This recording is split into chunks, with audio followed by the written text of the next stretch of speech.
Hi everyone and welcome back to Cloud Native Journey. I am Aditya, a software developer and tech writer at cloudnativejourney.in.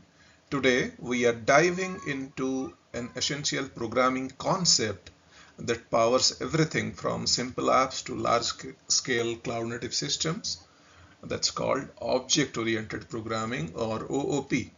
Now, if you have ever been overwhelmed by complex code or wondered how professional developers design software that's both efficient and easy to maintain, you are on the right place. By the end of this video, you will have a clear understanding of what OOP is and why it is so powerful. So let's start with a simple analogy. Imagine you are building a Lego city. You have houses, cars, trees, but instead of building each one piece by piece every time, you design a blueprint. This blueprint lets you create as many cars or houses as you need without starting from scratch. In programming, this concept is called object-oriented programming. The blueprints are called classes and the actual cars, houses and trees are the objects. OOP helps you write clean, reusable code that's organized and easier to maintain, just like building a scalable Lego city. Now that we have understand the basics, let's talk about why OOP is so effective. It's built on four powerful principles: encapsulation, inheritance, polymorphism, and abstraction. Each of these might sound a bit technical, but don't worry. I will break them down with simple examples and real life analysis. So let's proceed. For encapsulation, think of it as putting your data and methods that operate on it into a secure safe. This keeps everything organized and protects your data from accidental interference by other parts of your program. For example, if you are building a bank app, encapsulation ensures that sensitive account details are protected while still letting users interact with their balance through well-defined methods. Next is inheritance. So it's like passing traits down in family. For instance, you can create a general vehicle class and then extend it into more specific classes like car and bike. This means you only define common functionality once in the parent class and the child classes automatically inherit it. It's efficient and reduces repetition in your code.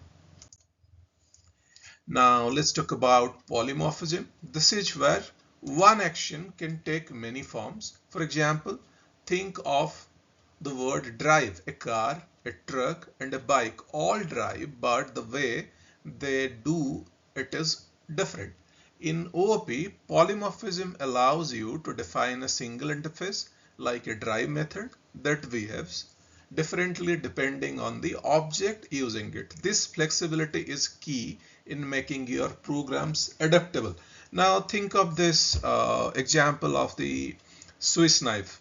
It has one interface, but it adds many tools underneath it. So that is why it satisfies the one interface and many forms analogy. Finally, we have abstraction.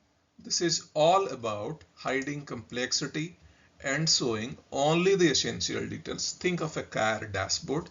You don't need to know how the engine works to drive. You just see the speedometer, fuel gauge, and controls. In programming, abstraction keeps your code simple and user-friendly while managing all the complex details behind the scenes.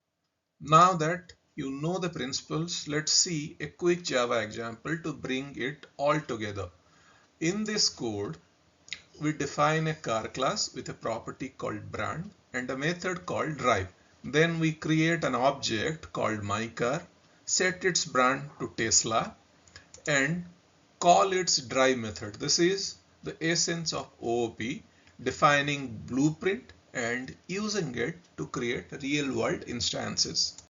Now to recap, OOP helps you organize your code into reusable logical components by following the four principles: encapsulation, inheritance, polymorphism, and abstraction.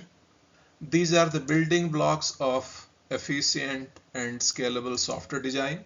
That's all for today. If you found this helpful, please like this video, subscribe to Cloud Native Journey, and share it with anyone learning to code. Thanks for watching and see you next time. Happy coding. And so you can reach out to me on my email ID, and you can visit my blog at cloudnativejourney.in. You can reach out to me on LinkedIn, and you can also message me over WhatsApp on this number given. Thank you. Have a nice day. Bye bye.